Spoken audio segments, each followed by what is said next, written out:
June of 2011, the Swedish wreck divers Peter Lindberg and Dennis Orsberg stumbled upon something no one could explain.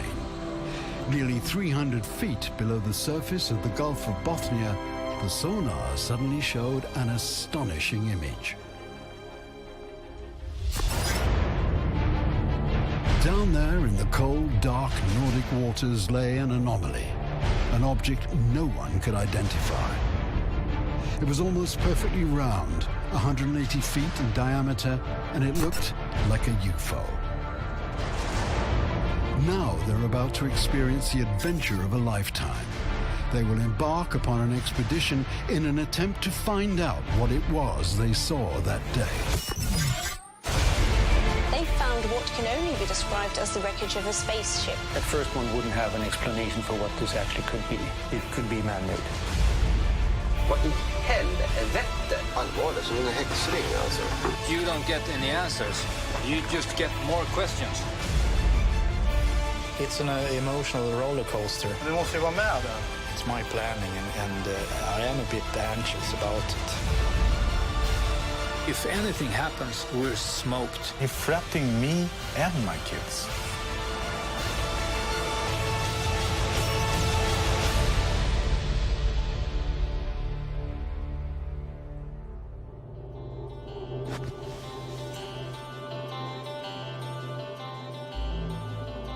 My name is Peter Lindberg, and I am a professional treasure hunter. Treasure hunting for me is very much chasing the dream to find the long-lost wreck. It's a historical capsule, and no one has touched it. I'm not so much in diving on wrecks which people already have investigated. That's no fun. The fun is to find something completely new. It's thrilling and it's extremely fun. With more than 20 years of diving experience, Peter has taken part in many spectacular expeditions in the Baltic Sea.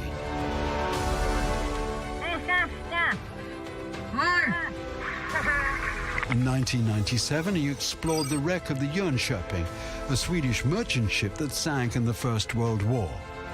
The cargo hold contained well-preserved bottles of champagne, almost 100 years old.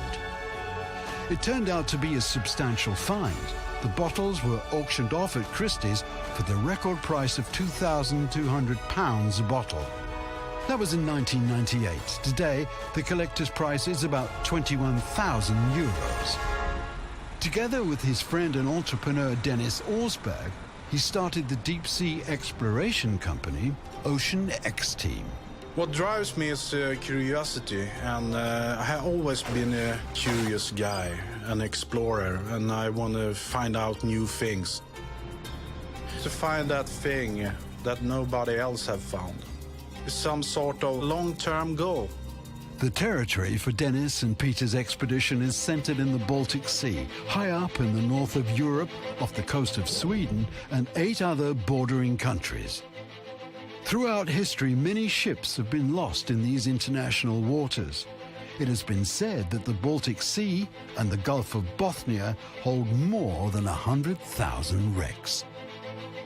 A famous example is the Vasa, a Swedish warship that sank in the 1600s and was salvaged more than 300 years later. The hull was found to be almost completely intact. Since the inlet is narrow and the fact that rain, ice and snow are being discharged from the surrounding countries, the water is brackish, a mixture of fresh and salt water. The low salinity gives the Baltic Sea excellent conservation qualities for anything that sinks to the bottom. In the summer of 2011, the Ocean X team were on a routine expedition north of Åland. However, things didn't go as planned. We had rented an old fishing vessel, which we used. And we had problem already from the beginning. The boat started leaking and we had to find a dry dock in Finland to repair it. And, well, everything was just crazy. Disheartened by the failed expedition, Peter has an idea. On our way home, I knew that we will pass in an area where there were another wreck. So we put the equipment into the water and start searching. And, well, it was less than an hour, I remember. This strange, odd thing just turned up on the monitor. My initial reaction when the circle turned up on the monitor was, hey guys, here we have a UFO.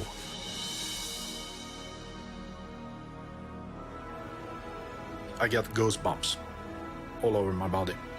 I've never ever seen anything like that. I could say that it's not a wreck, it's something that looks very odd. Then we start measuring it and saw that it's nearly 60 meters in diameter. It was perfect round and like a mark in at the bottom. Remember, I said to all the crew members that be quiet about this. Don't say anything till we know what it is. After returning to Stockholm, the crew studies the images for weeks, but they just can't figure out what the anomaly actually is. After many days and nights spent pondering, Dennis looks in another direction for help. He wants to go public with the images. Peter said to me, okay, you do whatever you do. I called the newspaper in Sweden.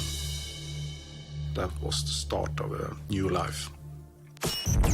Buckle up, Star Wars nerds. You're gonna like this one. What can only be described as the wreckage of a crashed spaceship. It just exploded. We kind of locked up the Pandora box. They came across something unusual. So is it really an The intergalactic news spacecraft? spreads rapidly amongst both scientists and laymen all over the world. This whole anomaly is really intriguing, and I must say, I really can't say what it is. At first, one wouldn't have an explanation for what this actually could be. It definitely requires more work. The telephone is ringing all the time. Radio station, TV channels. It was from the whole world. 300,000 visitors per day on the web page. You're sitting with a computer and you just bing, bing, bing, bing, bing. I got like 50,000 mails. But it didn't have the desired effect Peter and Dennis had hoped for. There have been many theories. We have sects telling us not to go there because it might be a trap, that if we touch it, it will explode and kill all the people in the world, and even that it might be a porthole down to hell. So the theories has been many and creative, but no one has came up with an explanation. Everything is just speculations.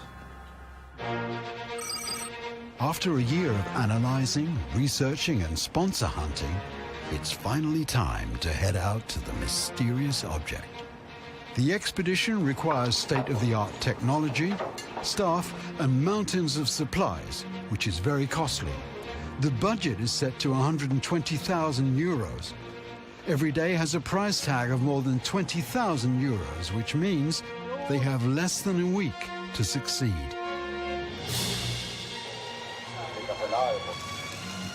Besides Peter and Dennis, the team is made up of experienced professional divers, technical operators and the ship's crew, led by Captain Thomas.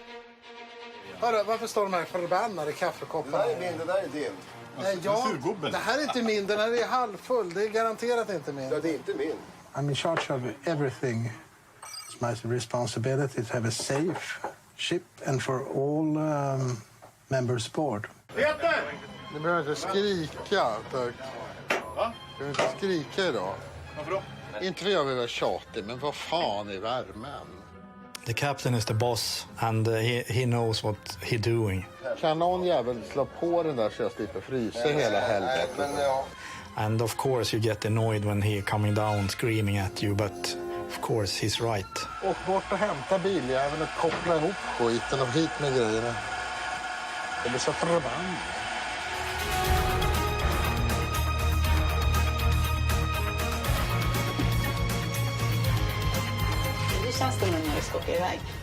Ja, det kommer helt klart bli ett äventyr. The media have also found their way to the docks and are conducting the final interviews before Ocean X team leaves the mainland behind them. And what do you think you find?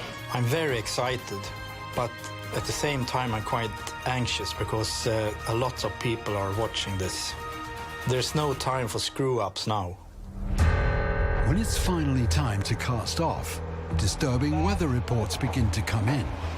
There's a storm raging at sea which could delay the team for several days, jeopardizing their already tight schedule.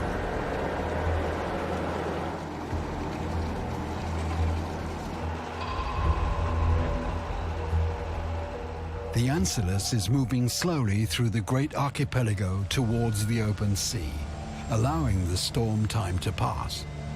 But in the morning, things have become even worse.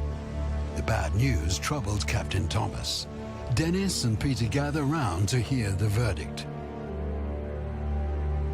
Ja, vi går inte till sjöss nu. Det är lite för hårt väder. Och det blir ett jävla guppande. Så att vänta Salto imorgon och gå ut om. Morgon bitti? Så blir det. Okej. Ja, då kör vi så. Bra, tack för det. Captain Thomas decides to wait overnight, sheltered by the surrounding islands. I am worried. Every day is all about money. It's ticking. And the clock is going. And the money is just going away.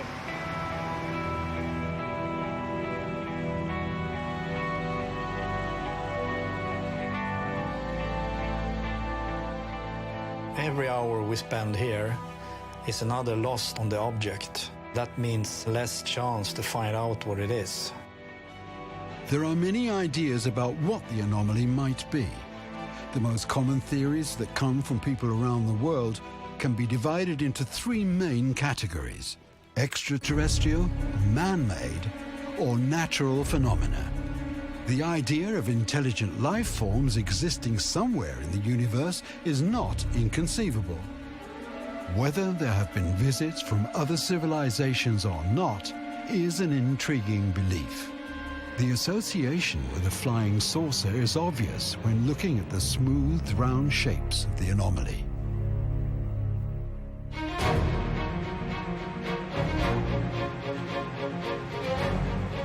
The following morning, weather conditions are excellent. Sunshine and soft breezes mean that the team can finally head out to the open sea and start the expedition. Everyone's in high spirits, even Captain Thomas. Calm and nice weather, everything fine as hell.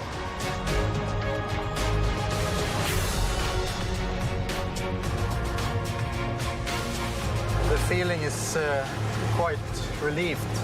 It's a great feeling. I love this situation. Now we'll have a meeting and inform the entire crew of what will happen and what we're going to do within the next 24 hours.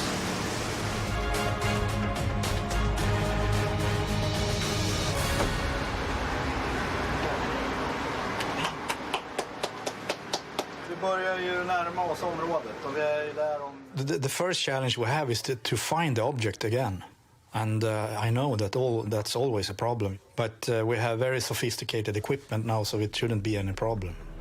The team scans the seabed with the help of two instruments. One is the so-called multi-beam, which creates detailed three-dimensional images of the ocean floor. The multi-beam is an advanced tool and covers relatively small areas, which later can be put together to create a bigger and detailed composite image. To search much larger areas, the team uses a side-scan sonar known as the fish. It creates a two-dimensional image of the seabed, a vital necessity in order to locate the object again. Due to prevailing currents and winds, the coordinates taken the year before are not 100% accurate. Peter must calculate an offset. Therefore, the search area is spread over 1.16 square miles. If they're lucky, they can find the object quickly, but it may also take several hours. The object is 60 meters in diameter, and we're at open sea. And even if 60 meters sounds a lot, it's like finding a needle in the haystack.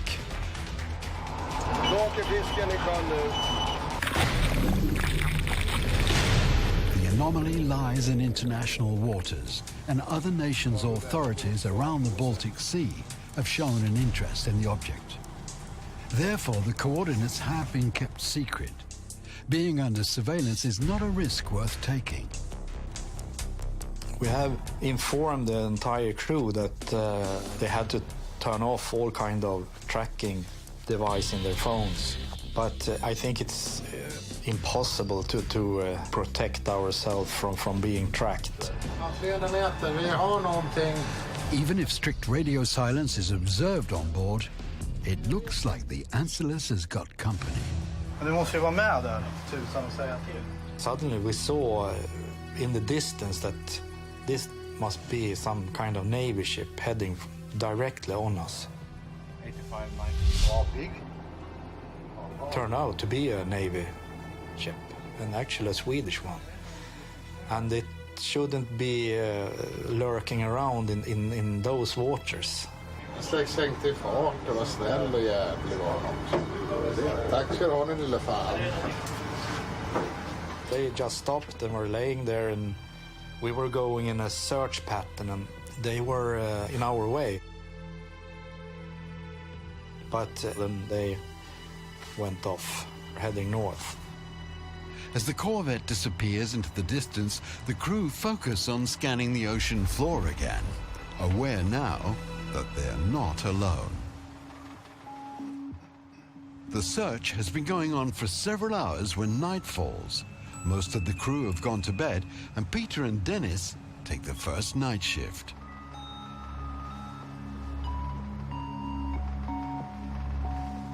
Night turns into day without any sign of the object, when suddenly...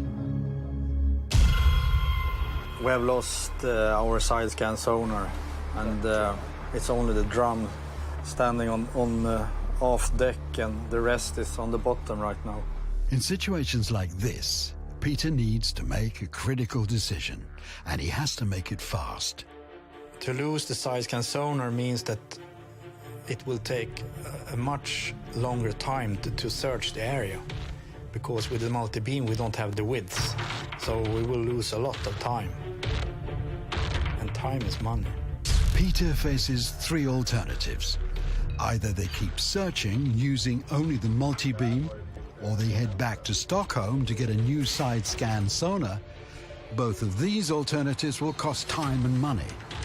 The third alternative is to try and retrieve the sonar in order to resume the search as quickly as possible. The chances to find it on the bottom are very, very small. And we don't know either if it's still working or not. If we take the wrong decision, we might lose the entire project.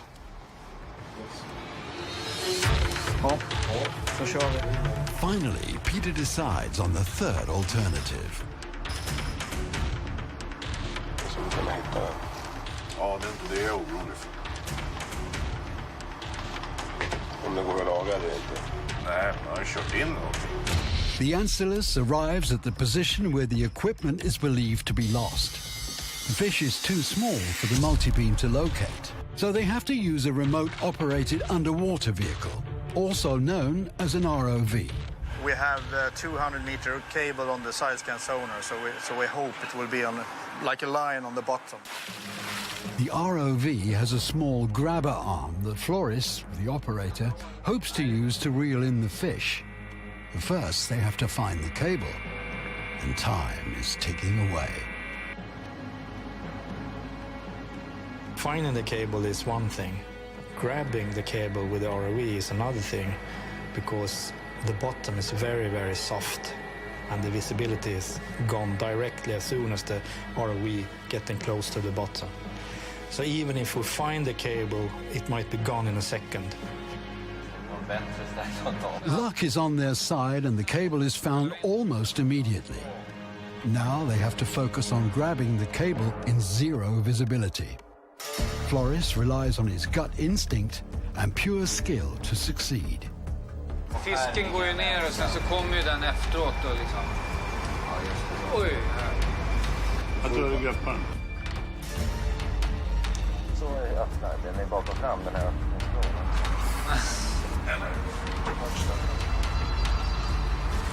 Ja, tror jag. Eller bara komma iväg. Jajamän, snyggt jobbat! Floris is quite a young guy, so I guess he's playing some computer games, but he's a natural when it comes to driving an ROV. I mean, he's a pilot from the beginning as well, so I think he has it in his veins. Yeah, it turned out good. Took about 15 minutes to find it, so went quite fast. They're still facing two critical issues. Can the fish be fixed? And if so, how long will it take? I was a little worried, not so little, quite much. But now we have found it. So it's been a long night. It will be a long day before we can continue, so we have to start work.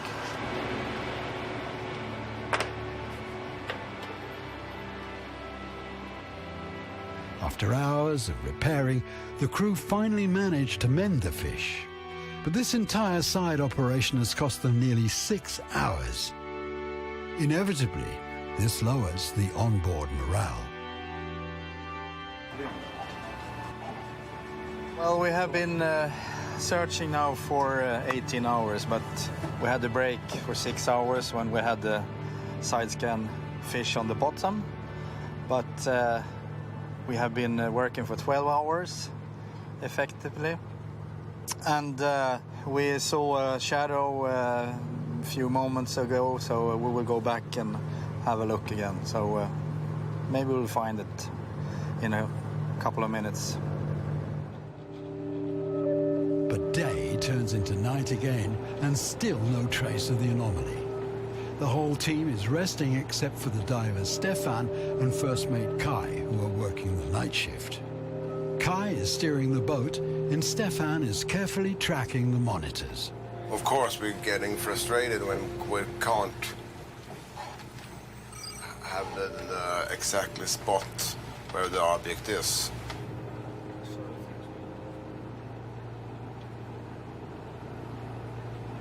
This is actually very interesting, and I think we found it. This is exactly what we're looking for. This is obviously a different angle from what we've seen before. Yes. So mark this spot. After more than 48 hours of searching, they have finally found the object.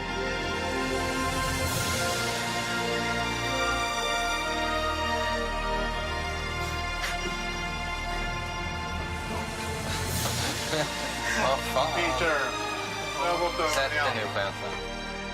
it's the same size as the object we have seen last year, and it's round. The mood is much better now than before. I mean, we had problems with a lot of things, but now we're on the run again.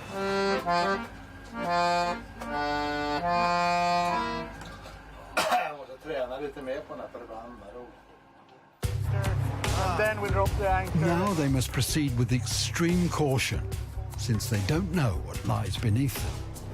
It's something hard down there, that's for sure. Some kind of gas well. Can it be an oil well? Can it be a meteorite?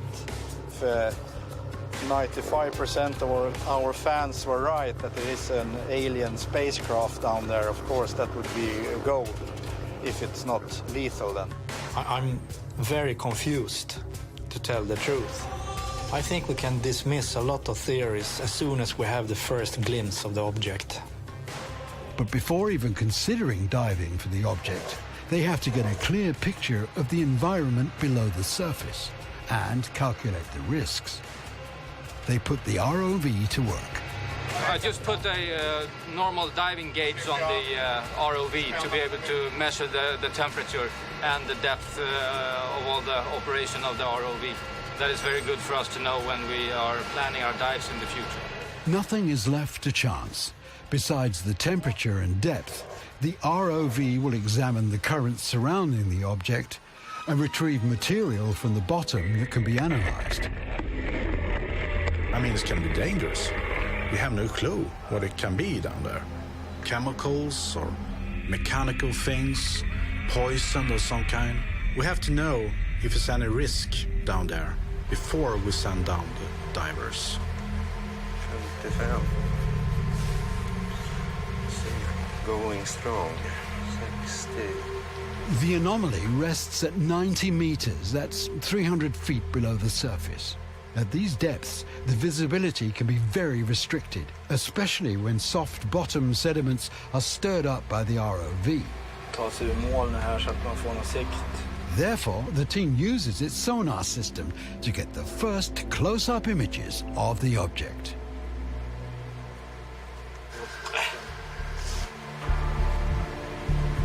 Det är liksom 90 graders vinklar på de här grejerna.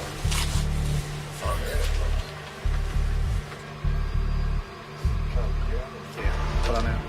Down in the depths, the ROV also manages to capture a clear and distinct close-up image of the object's surface.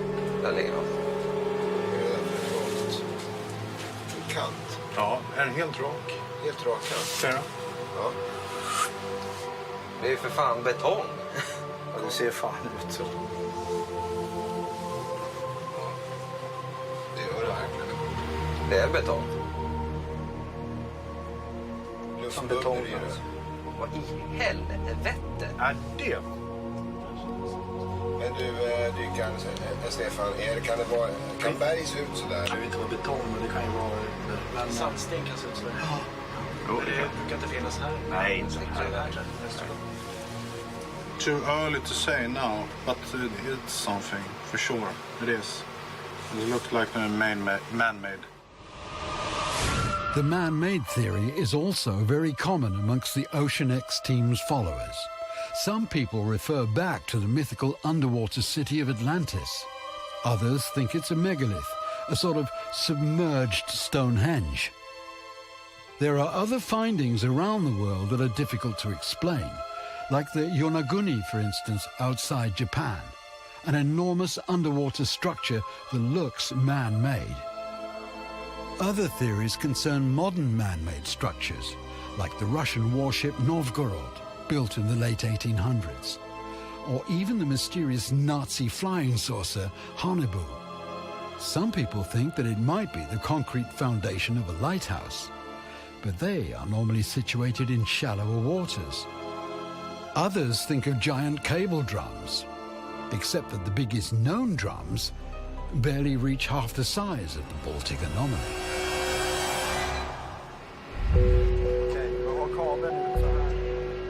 The ROV is coming back up, so the team can calculate the diving risk.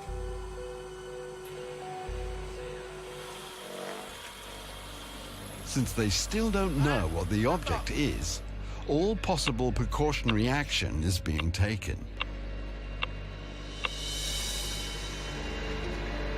It's okay.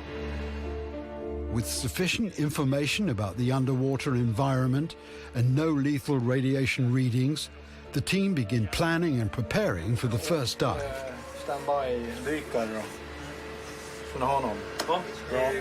I'm not going to dive on this expedition myself. My job is to supervise the operation.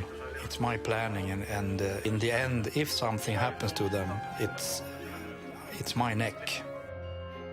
Now we're not really know what we're facing, so of course I am a bit anxious about it. The dive, which will be about 2 hours in duration, takes place in the cold Baltic waters, which normally are around 6 or 7 degrees Celsius. But all of a sudden, the readings show that the temperature right on top of the object has drastically dropped below zero. Just recently discovered that it's -1 degree Celsius, which is actually below the freezing point. And that's actually very surprising. When diving, one must always work with at least one other person so that they can assist each other in case of something goes wrong. Stefan will be diving with his partner Fredrik, who has planned the whole operation. He is meticulous in his planning. I mean, he's the person who knows that the devil is in the details. He plans and plans and think over the plans, and then he does a replan. I would say without Frederick, I wouldn't be able to do these dives. Deep-sea diving is incredibly risky and puts great demands on the human body and equipment. Already at 20 meters depth, a diver is at risk from nitrogen narcosis. The symptoms are similar to being under the influence of alcohol, with impaired judgment and poor concentration. At 60 meters, the high pressure makes the oxygen content in normal air poisonous, which can be fatal. To remedy this, the diver breathes a mixture that lowers the oxygen and nitrogen levels with the help of helium. The deeper and longer the diver is down, the slower the ascent, which means having to pause several times on the way up. Otherwise, the nitrogen expands, creating bubbles in the blood system. This gives the diver decompression sickness, also known as the bends. If you by any chance would get decompression sickness, there is a way to rescue yourself from it anyway, and that's to go to a recompression chamber. But here we are way out in the Baltic Sea and we have no recompression chamber. So if anything happens, we're smoked. While they are down, there will be a third diver up top. His function is to be a rescue diver. Well, I will be assisting the divers. If there's any problems with the diving, they will send up a buoy, and we will see where they are, and we will go there, and I will go down to assist them if there's any trouble. They're getting close to the descent, but the Ancillus is engulfed by fog, which reduces the divers' safety levels considerably. Jag vill inte vara en partypooper, men ni ser inga bojar om ni skjuter det nu, eller? Då tappar vi inte bort uppspringningslinan helt enkelt. Peter has to make the most difficult decision of his life. Because of their tight schedule, they don't have time to wait for the fog to disperse. So either they abort the entire mission, or they continue under dangerous conditions. With the fog, we have two alternatives. One is that we wait for the fog to disappear, but we don't know how long that will take. Two is that we dive anyway, but if the divers run into problem, then we are in deep shit.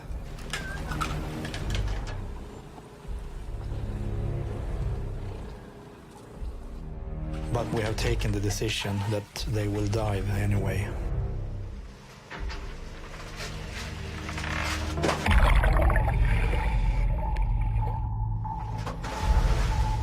When you descend in the Baltic Sea, in the first couple of meters, there is daylight. And the deeper you go, the darker it gets. So at 20 meters of depth, there is almost no light at all. At 40, 50 meters, it's pitch black. And at 90 meters, it's like a black hole. It's just nothing. During the descent, the fog has become even thicker. Peter has second thoughts about his decision to let them dive. During a dive to 90 meters under these conditions and something happens to the divers, they are beyond all kind of rescue. They can't go directly to the surface because if they do, they die. And on top of this, we don't know what we will find down there. When the divers finally reach 90 meters, they tie a lifeline to the anchor so that they can find their way back to the ascent line. Now, Stefan and Fredrik have only 10 minutes left before they must begin their demanding ascent.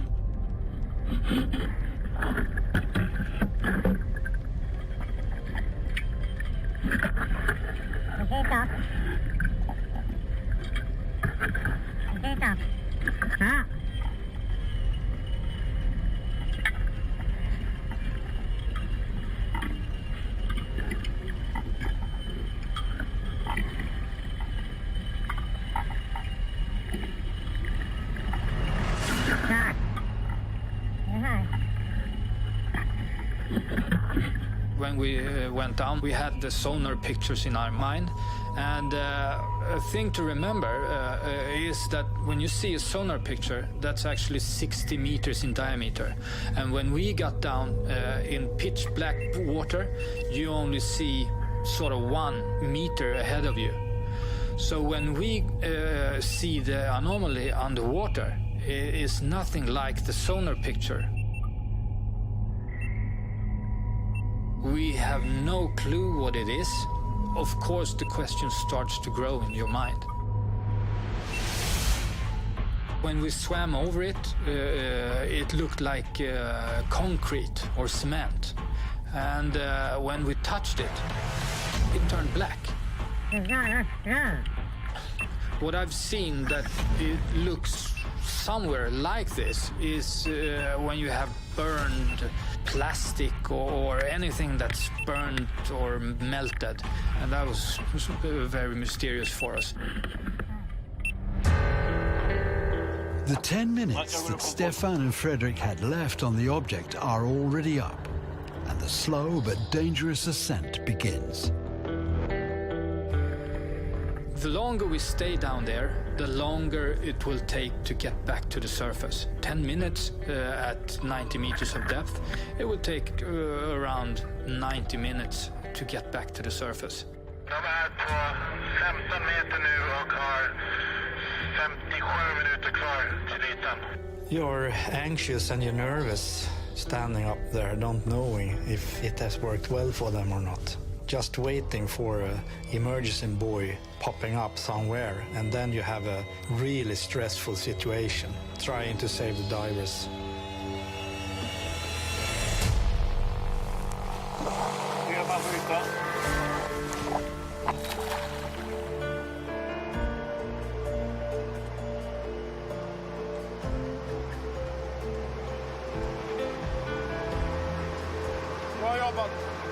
When you get back to the surface and you stand on the boat's deck, everything just releases in you. All the adrenaline that kept you alive, that kept you in work, just disappears. And of course, I might look a little sad, and that's just because I've been so tensed for 2 hours. Var det så kallt alltså? Alltså jag har aldrig varit med om någon liknande i temperatur. Det är så jävla kallt. Du gick fram till objektet då? Alltså vi är ju på objektet. Alltså när vi dyker. Gick du på kanterna också? Ja. Kanterna. Var det som jag hade ritat? Ja. Ungefär? Ja. Och... Är det rakt det där? Alltså det här är kanten. Ja. Det ligger dykaren. Alltså är det liksom som saker som går ut så här. Som att det, kanterna är liksom som att de är gjutna ut så här. Kan det vara magma som har kommit ut och kylts ner av havet? Och här ligger helt plötsligt så här stenformationer. Ser du? Så här, stenar som ligger som i en ring. Allvarligt, som en häxring alltså. Ja. De bara ligger jätteformade så här, som att någon har lagt upp dem så här. The most peculiar thing, or the strangest thing, was a hole. It was like a circle, 2 or 3 meters in width, and like a frame around it. I mean, like a square frame and a circular hole, and that's kind of weird. It's a magic moment in my head. I'm waiting for this for a long time to see these pictures. Yeah, my heart is ticking quite fast. You see what you believe is a rock, and when you look closer, it is more similar to concrete. It's symmetric to be a regular rock. And it's like somebody molded it before it actually turned into stone.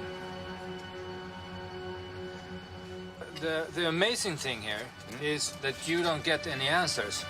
You just get more questions. I don't have a lot of ideas of what it can be. I try to take photos, documentation, collect samples, and I let the scientists come up with ideas of what it can be. So I don't really have a clue. It's just too big of a question mark for me. That was probably the most important dive I've ever done in my life, and I've done maybe 6,000 dives in my life. I would dive for an expert to tell me what I've seen.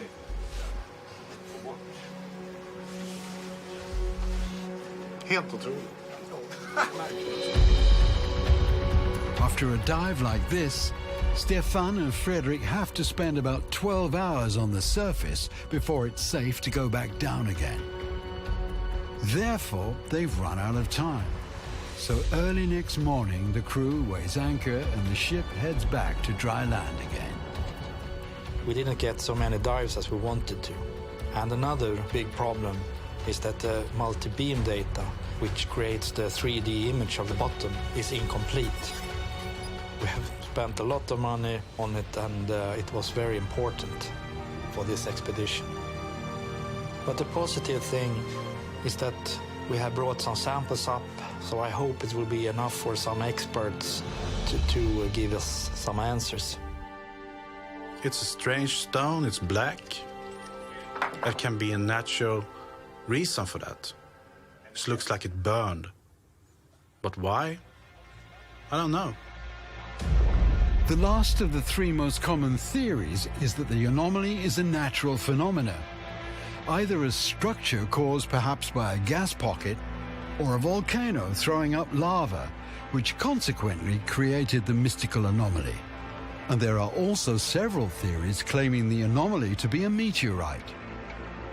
Meteors are sighted every now and then, and there are many well-known craters around the world. Could this explain the weird shapes and black stones that is the anomaly?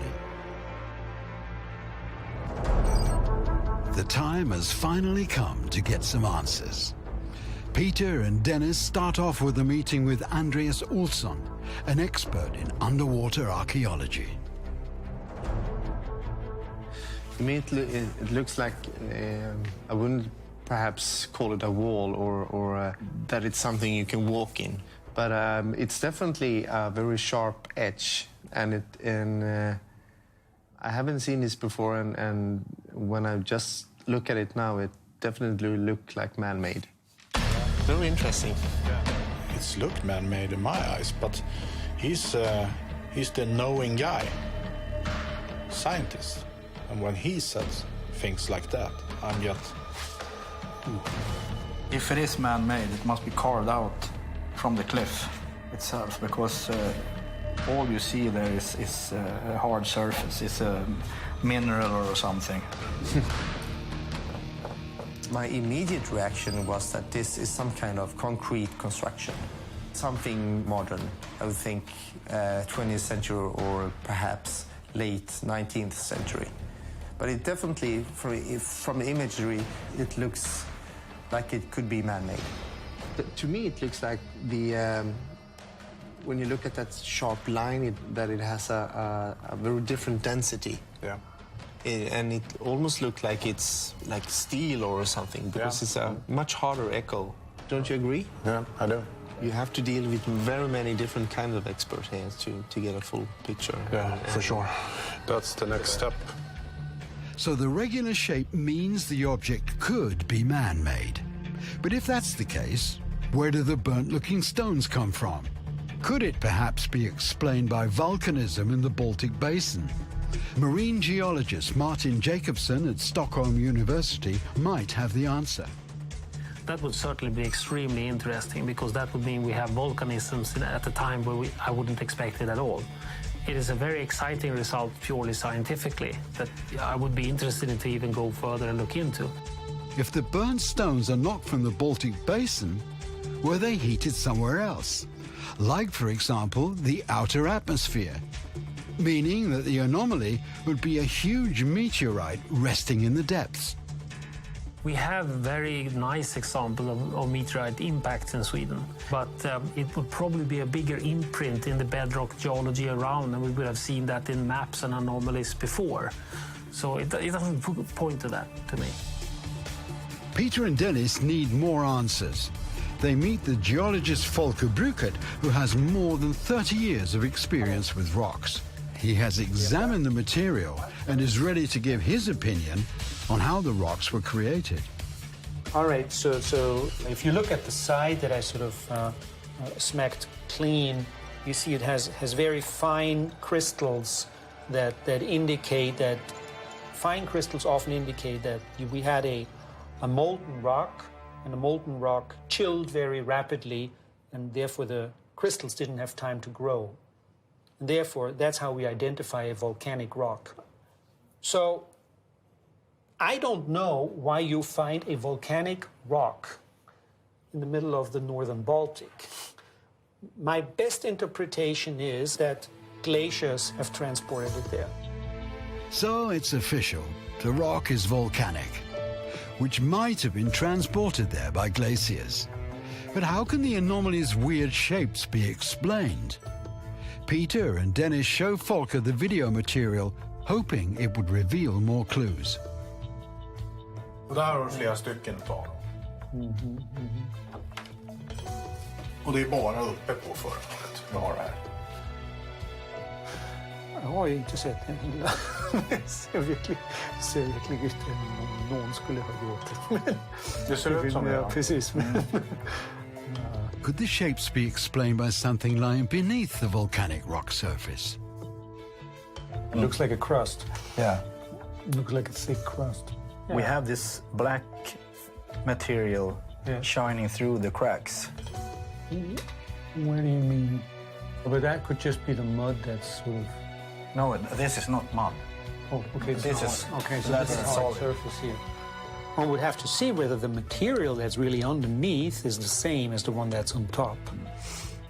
So what I really would need to look at this more closely is a sample directly from your object. The surfaces can be deceiving and don't really say what the interior of the rock looks like. So the big questions right now are, did the glaciers transport it there? And what lies beneath? Well, from my point of view, it could almost be Millennium Falcon right now. I think it's important to have more information before we can pursue any theory. We have to be very open. We have in Sweden, for example, everything has been overridden by the ice and can look very, very machine-made or don't really look realistic. But you can never say anything with 100% certainty. Geologists tend to explain this as part of a geologic phenomenon, and perhaps biologists would explain it according to his or her discipline. So we must have many disciplines. We must see this from many point of views. We must create, so to say, a holistic picture of this in order to find what it is actually. Keeping an open mind, could it in fact be some sort of alien vessel resting beneath the stone crust? Claes Swan, a renowned journalist and chairman of UFO Sweden, gives his opinion. Our oceans are not explored at all, really. I mean, it's a space in itself. So there are, of course, surprises. And there could be things, of course, that maybe visited us for hundreds and thousands of years, are still left down there. That would be quite easy to see. I mean, it would be quite easy to drill your way down and see if there is anything metallic underneath the stone. Today it's only speculation, but it triggers our imagination and we must try to find the solution, of course. So there's only one thing left to do. Peter and Dennis have to head out to sea again in order to get the final answers. To be able to find out what's inside the object, we have to do a core drilling, and that's a huge operation. So we're talking millions of euros. When Peter and Dennis began to prepare for another expedition, what wasn't supposed to happen, happened. Rumors and speculation begin to surface, saying the object is nothing but a pile of rocks. Yeah, I get pissed off. I mean, wake up this morning and see this shit from Fox News, and they're writing about that we have found a rock, and the information comes from Sweden. People think they're right now. That's the sad thing. It's harder for us now to convince companies to get into this. When Fox do this, it's pissing me off, yeah. Several months pass, and these rumors harden into a global belief. But Dennis refuses to give up his search for the truth. We have not been any luck with the sponsors. We have not found any sponsors. We must find other things to get money into the project. In an act of desperation, Dennis begins selling off branded merchandise in order to scrape together enough money for a new expedition. There have been a long time with lots of struggling. There's a kind of frustration in me. To work with this, you must have patience. It's all about patience here. Their attempts to finance the project begin to provoke some people who think Peter and Dennis are trying to make money out of nothing. Even some of the fans who were once enthusiastic have lost faith in them. Peter and Dennis have become a laughingstock. Quickly, Peter, put on your dive suit. I don't have a dive suit. We're broke, remember? The Baltic Sea, Anomaly. The search for the anomaly continues. Yada, yada, yada, whatever. Peter is disheartened and distances himself further and further away from the project. Dennis, on the other hand, keeps on fighting, but now it's to clear their names. We are no hoax. We are treasure hunters. Why should we lie about this? Even Dennis has to draw the line when he, and above all his family, begin to receive intimidating messages. You notice the dark night, Mr. Osberg. The dark death. Your health. It's good that you don't dive in the winter times. So many accidents happen then. Say hello to your little kids. They are so sweet. Perhaps I meet them in the kindergarten.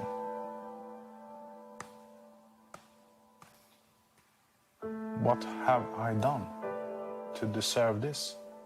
He's threatening me and my kids. But Dennis's struggle is also inspiring. Every now and then they still receive well wishes and kind support from fans who find Peter's and Dennis' work important. As ministers are not scientific, they're also, in the same time, not trustable to the society. It would be really sad if we actually have something there at the bottom. Think about if that were abandoned just because we have some norms in society that says there are no miracles, there are no such things. I think that would be a scandal almost if we don't go there and look at what it is actually. One of their enthusiastic followers has spent a couple of months trying to restore the corrupted data from the multibeam. After much hard work, he's been able to put together new, unique images that reveal the object and a large part of the surrounding area. As a last-ditch effort, Peter and Dennis, together with Stefan the diver, come together to see if they can shed some light upon the mystery.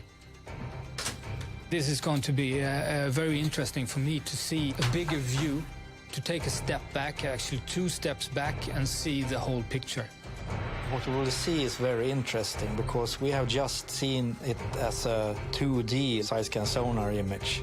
But now we will have a flyby through the area, and it's quite amazing. Titta här då. The multi-beam interpretation shows something absolutely astonishing. 1,500 meters south of the object, there's a small underwater mountain divided by a canyon. Leading off of this underwater feature is a ridge that runs all the way up to the object. Man får ju lite rysningar när man ser de här bilderna. The 3D image also shows another ridge heading towards a second anomaly. When studying the side scan image, the resemblance to the first anomaly is striking, which could mean that they are in some way connected. Well, we have 2 curved-shaped endings of it. And if we take the disturbances away, we will have a straight line, at least on this side. The two arches makes it looks like maybe not natural. This second anomaly might be the most interesting. Det där har jag ingen aning. Det där skulle ju vara intressant att åka dit och dyka där. Alltså. It actually looks like something has hit the mountain, but I don't think it is like that.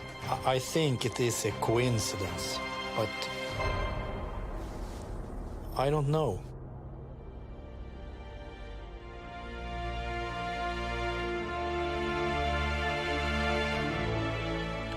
Maybe I've worked with this too long now. Maybe I'm crazy.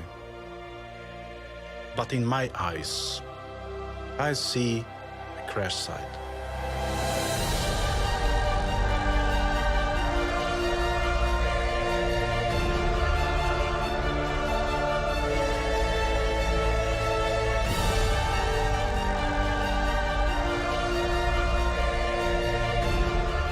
Perhaps I will never find out, and I have to live with that.